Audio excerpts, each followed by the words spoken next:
Session of DLSU PPT. Scientists through ages have noted often with some astonishment not only the remarkable success of mathematics in describing the natural world, but also the fact that the best mathematical formulations are usually those that are the most beautiful. And almost all research mathematicians pepper their description of important mathematical work with terms like unexpected, elegance, simplicity, and beauty. And speaking of beauty, our next talk will focus on the beauty of mathematics in arts and in nature. We are very lucky to have Miss Dr. Angelyn R. Lao, Dr. Angelyn R. Lao, which is currently an associate professor in the mathematics department at De La Salle University, Manila.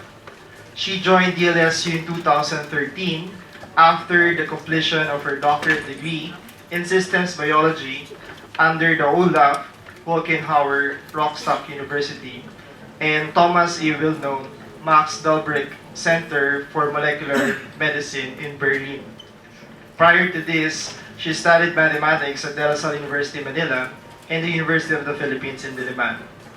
In her PhD work, she established the first mathematical and compartmental models to describe and analyze the influence of sorla in the amyloidotic processing of Alzheimer's disease. Her research work was fully funded by the Helmholtz Alliance of Systems Biology in Germany. She continues to involve herself in Alzheimer's-related research, and she's working on the mathematical model that relates type 2 diabetes and AD. She is part of the interdisciplinary project that aims to model and the metabolic aspect of AD or ketone body. Aside from Alzheimer's-related research, she started to venture into other fields of biological research problem. Together with her students, they built a stochastic model that mimics the behavior of the resistance protein in plant pathogenesis. She also got interested in modeling coffee, cacao, and cancer genes. So let us all welcome Dr. Angelyn Lao.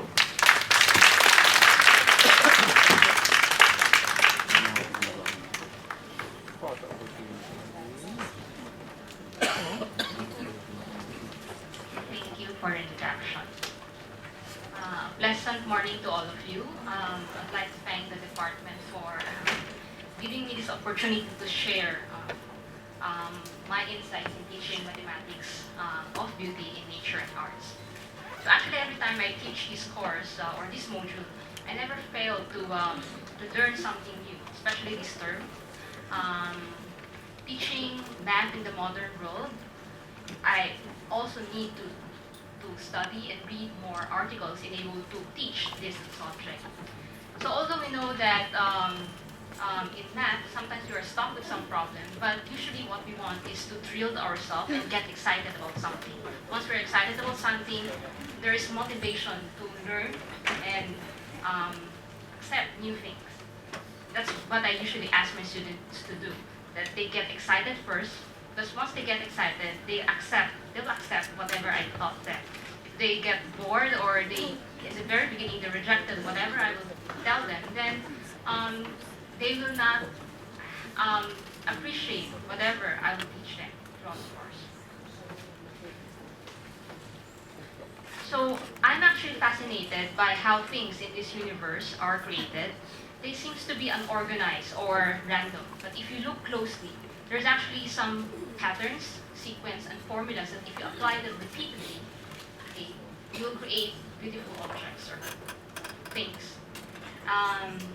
So some will assume that since it's repeatedly infinite, when you apply the iteration of formula, you apply it infinitely, sometimes you assume that it will grow also infinitely. But that's not actually the case. We'll see later as we discuss sequences, patterns, and fractals that once things grow, it will still be bounded. Okay? This is some topics that we learned in real analysis, right? And these types of questions actually triggers us to think some other philosophical questions about the creation of the universe. Like how God created this world. Is it also based on some patterns, sequence, or formula? Okay. So I'll quote from the movie Bride for Rent. So isn't it amazing, okay, how things work in this universe? So I'll start with Galileo actually wrote in Il Saggiatore that the universe is written in the language of mathematics. And its characters are triangles, circles, and other geometric figures. In Galileo's view, artists who strive and seek to study nature must first fully understand mathematics. There are many examples of artists who have been inspired by mathematics, and they use this as a means to complement their work. So does that mean that mathematicians can also be artists, and artists can also be mathematicians? Well, some of you might think, well, the artist become mathematician? Maybe no, but there is an example. Piero della Francesca, he's actually an artist who transformed to be a mathematician, and he was quite famous. Okay?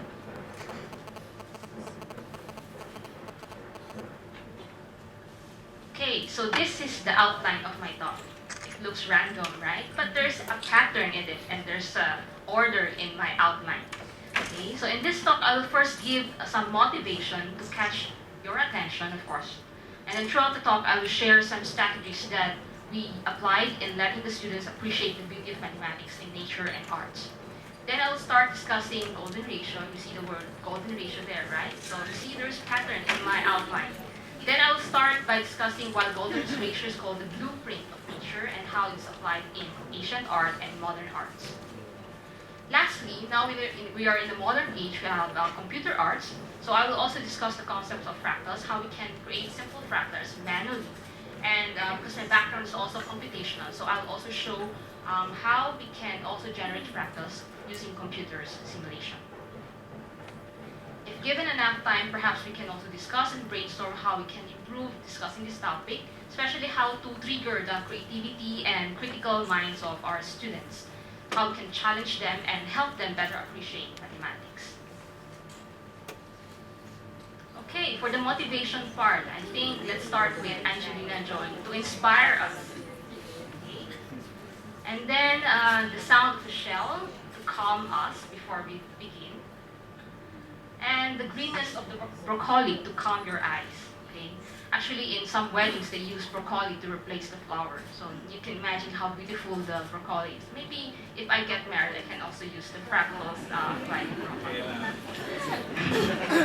That's the question. Okay, we also have the tree. It creates oxygen, fresh air to awaken us. Okay. Leaves to oxidize our brain and to think clearly.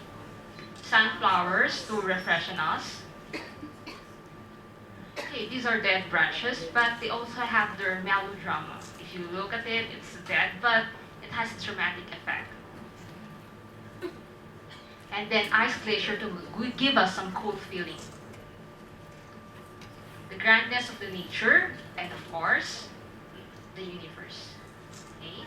So with all these beautiful objects that I just showed you, I will show you later in this talk that there is actually math in all of these objects. Okay? And perhaps at the end of the talk, you will also find the math in your own body or in yourself.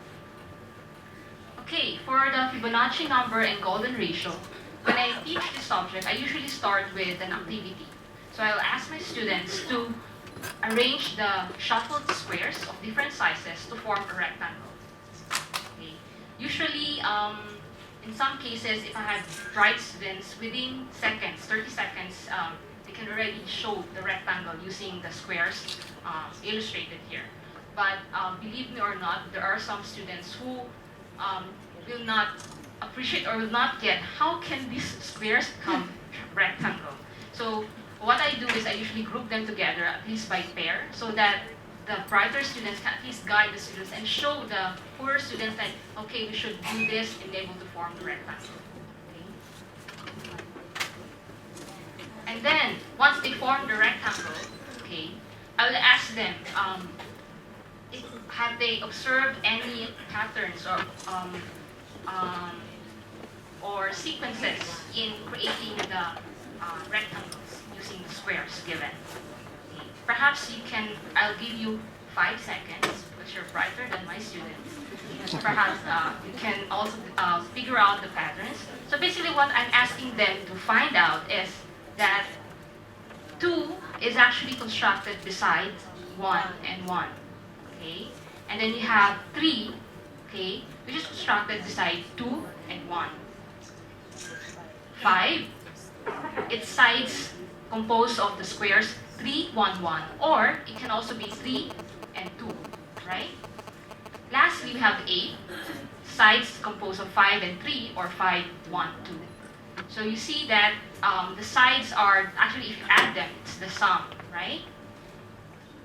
And then, so I will ask them to order the patterns they observe. It's 1, 1, 2, 3, 5, 8. And then, based from this pattern and order, I will ask them, what do you think is the next size of the square?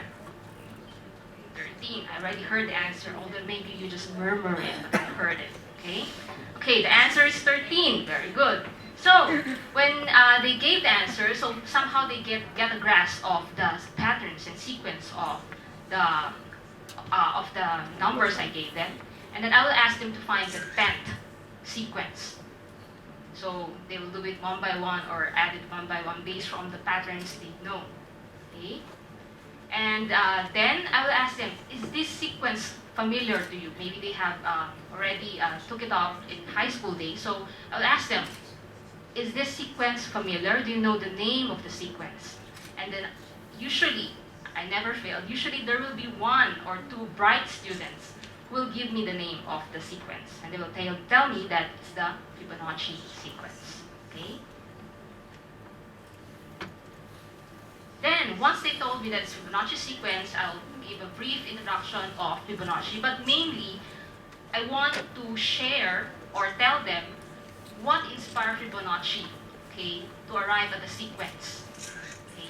So, in this matter, in this way, I want actually them to have this hobby or these values of thinking problems, even small problems, but actually it has many applications or it can lead to some inventions or innovations. So it's actually discovered by Leonardo Vigolo, okay, from Italy. And it was an outcome of a mathematical problem about rabbit breeding. Okay. Simple rabbit breeding. Perhaps he's concerned of the rabbits he had at home, and he wants to know how many rabbits he had to feed at the end of a year. Okay. So this is the original manuscript on the side. That's the original manuscript where the Fibonacci sequence is written. So basically, the problem is about a newborn pair of rabbits, 1 male, 1 female, at the 0 month, okay, at the beginning. And in able to mate, they have to start at the age of 1 month. Okay. So after 1 month, they're just getting prepared. You know, it needs some time. Okay. Then on the end of the 2nd month, the female can produce another pair of rabbits. Okay, that's on the 2nd month. You have another pair. And on the 3rd month, the parent rabbit will produce another pair of rabbit. So you see there's 3 pairs of rabbit ready, but they're siblings. The first pair born rabbits, they're still preparing themselves, okay, to get new babies. So they will have that on the 4th month, and so on and so forth.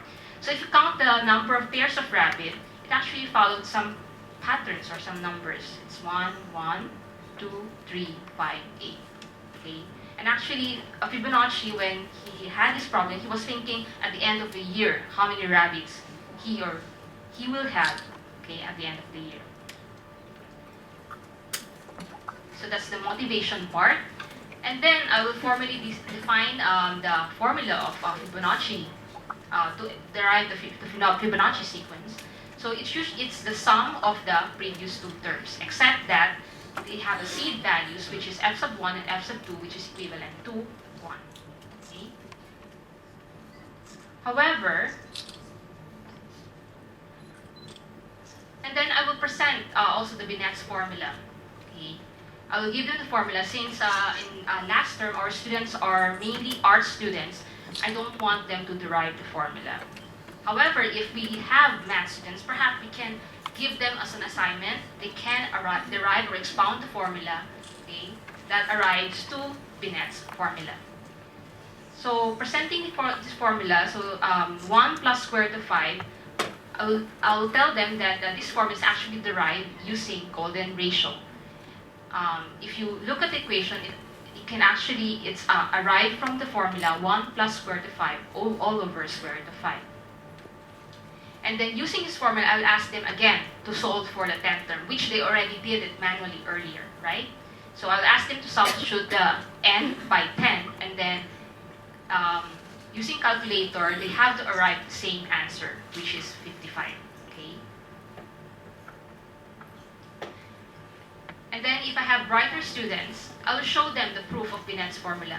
But I will not show the details of proof, but instead I will show the lemma that used to prove the Winx formula. So after showing the formula, okay, for engineering and math major students, they can actually expound the formula and then write a reaction paper out of it. Okay?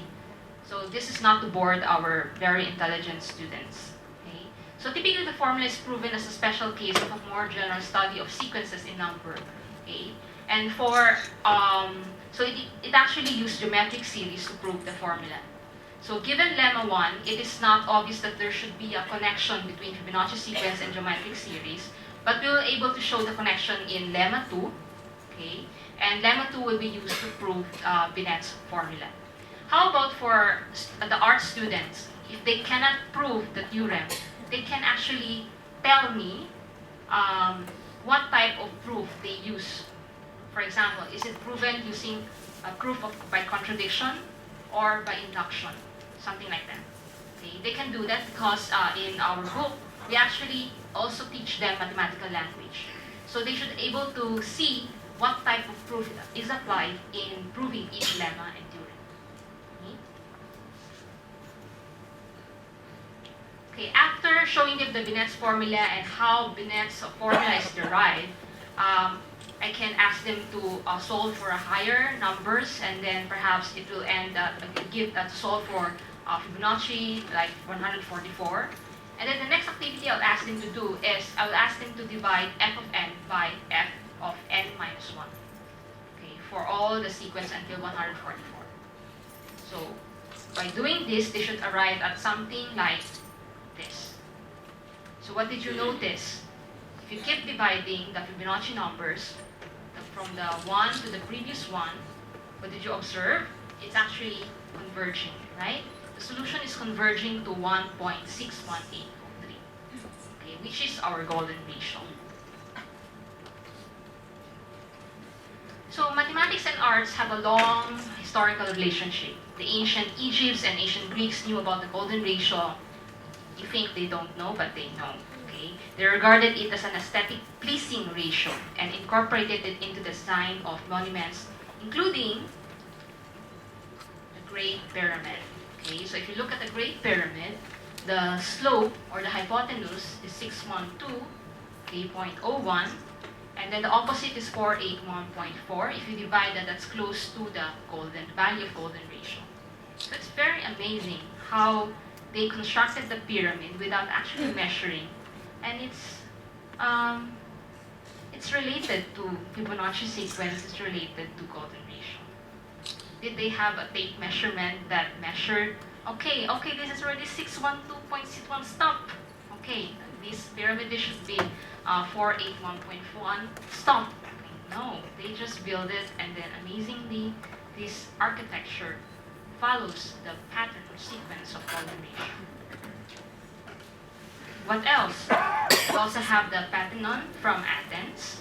Okay, every parts of it, bits of it, can apply golden ratio. Okay, for the Colosseum of Rome, it's not the architecture that followed the golden ratio or the spiral ratio. It's actually the numbers of chairs, numbers of entrances or doors. It actually follows the Fibonacci sequence. So they have 1, 1, 2, 3. Okay.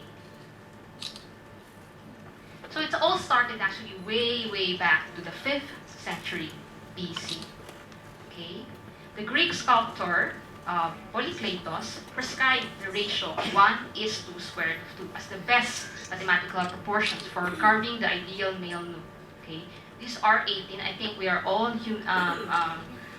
above 18, so no problem. Okay?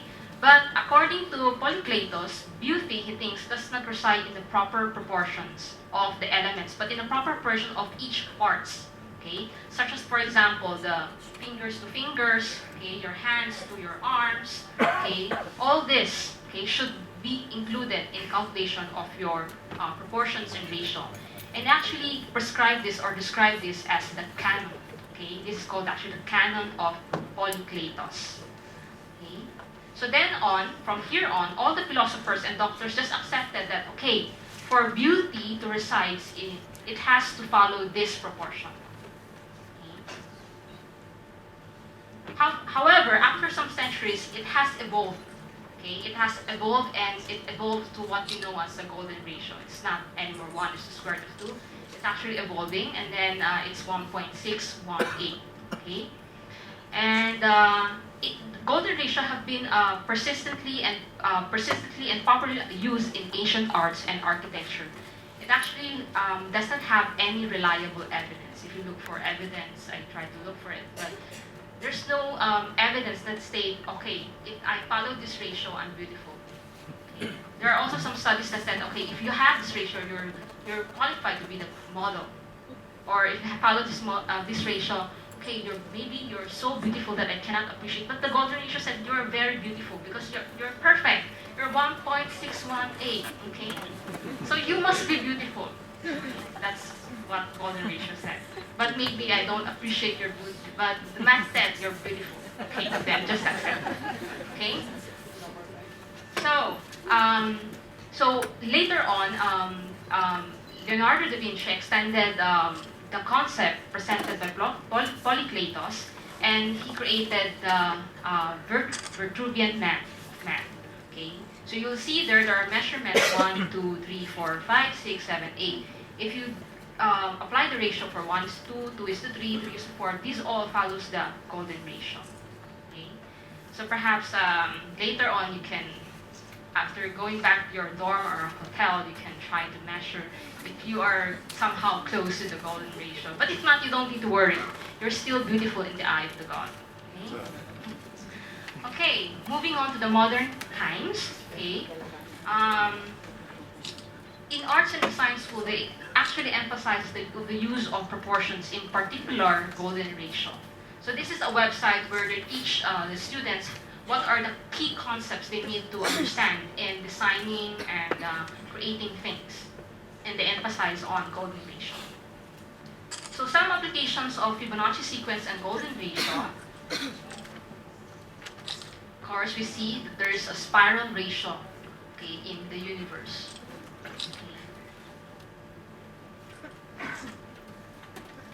And it is the pattern of life. You see that in a lot of living organisms. It's the geometry of our DNA. Okay. It's also present in structures and architectures. Okay, we earlier see Angelina Jolie. Now, Angelina Jolie is actually marked with some lines because I tried to measure whether she really qualified for the golden ratio, and she did. Okay, and in Beverly Hills, there's a person called Anastasia. She actually developed some kind of a system. It's called the eyebrow sculpting system. And for this eyebrow sculpting system, it actually follows the golden ratio. Okay, so perhaps next time you have your eyebrow tattooed, you first check if it follows some golden ratio. Okay. Based from a scientific research study published in Science Daily, so perhaps you will believe, okay, it's published in Science Daily, it must be good, it must be true. Okay. According to this study, beauty is not only in the eye of the beholder. You see, it's not just based from the eye of the beholder, but also in the relationship of the eyes and mouths of the beholden. Okay. So, the distance between a woman's eyes and the distance between her eyes and her mouth, perhaps I should not use her, but I can also use his, right? So these are just key factors in determining how attractive she is to others, and this is according to new psychology research. So what they do is they usually have these pictures, okay, and then it's actually distorted using Photoshop, okay, by changing the ratio, the size of your face, and they ask the people to choose what for them is most pleasant. You can choose your own, but they have their own result. And they showed that most of the people who choose the answer, it's actually the one closest to the golden ratio. That's why they concluded that if you follow the golden ratio, then most likely you are also pleasing not only to the beholden, but also to the beholder. Okay? It even plays a key role in the book, Da Vinci Code. I think we are of similar generation, so I think we all know this book, because the younger generation, some of them, they don't know this book. Okay, so it's good to be talking to people of my age. Okay, there's also, you can also observe this in the series called Touch. It's also mentioned there. And in the current worldwide smash single, I don't know, you know this, Kyote and Imbra. Actually, I don't know them, but after researching and studying how fractals or sequences are applied in entertainment, I get to know them. Okay, and actually, they have a very interesting and famous song called "Somebody That I Used to Know." Then I get to know them also. Okay, shapes. Okay, they are also applied in arts. So shape proportion according to the golden ratio. Okay, this is mainly Da Vinci's work, and in Da Vinci's work, you can see that he applied golden ratio a lot. Okay, you can also be your own Da Vinci. How? There is a free app called Camera Awesome. It's really awesome because you can see there's a spiral, golden spiral. You just need to fit it into the object that you want to take. Make sure that the object of your subject is in the spiral. Then, most likely, you have the best picture, or you have an awesome picture that can be your profile pic, or you can post it in Instagram. So still in arts, okay, this is a famous painting by Yakusai-san. Okay, the name of the painting is The Great Wage of Kunagawa. Okay, if you observe, there's a spiral there, golden spiral. It's an imaginary spiral, but I think you see it. Now you have the perspective. So now, whenever I watch movie or MTV, I will see, oh, there's golden spiral. You see it's applied there. So and I see a photos, and oh, there's this golden spiral. There's already a golden spiral pattern in my eyeglasses. Okay, next, in business engineering, it's also applied. See, Steve Jobs also applied golden ratio, okay, in designing their products. Not only that, it can also be found in your wallet. Okay, you actually have a golden rectangle in your wallet if you have a gold card. If not, then it's platinum card rectangle. It's also okay. Then you see Twitter also and many other websites. They also use golden spiral as a constant in designing their web pages. Okay, so this is the more humane part. Okay, so for the sociology, for the humanity. Okay, it is a constant connection in our connection to one another and with all the life. Of course, if you think of golden ratio, it's very simple. It's 1.618. It's a simple number. Maybe for mathematician who said, okay, that's the end of the study. No, it's not, because as you see in this article, it's published in Science Direct, year 2008. It's quite old, but not too old, right? Still in 2000, okay, not that old. It's not a dead problem because, like shown in this article, there are still some research that can be done in relation to Fibonacci sequence and golden ratio.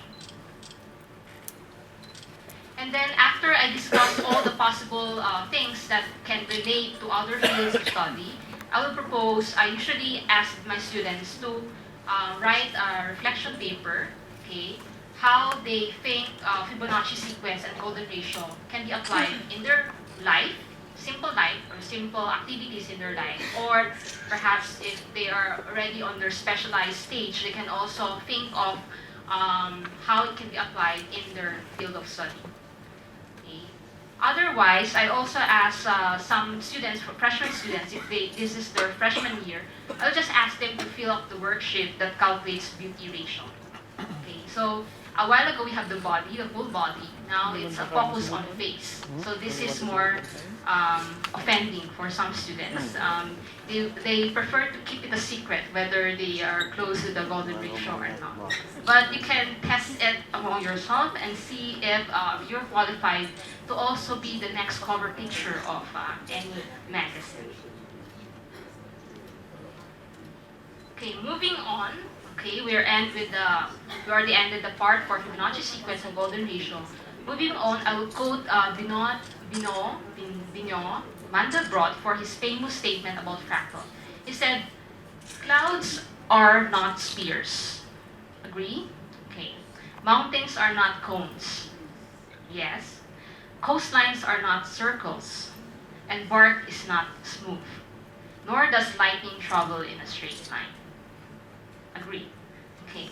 So actually with this, you'll see later that for our animators, they actually have problems animating the mountains.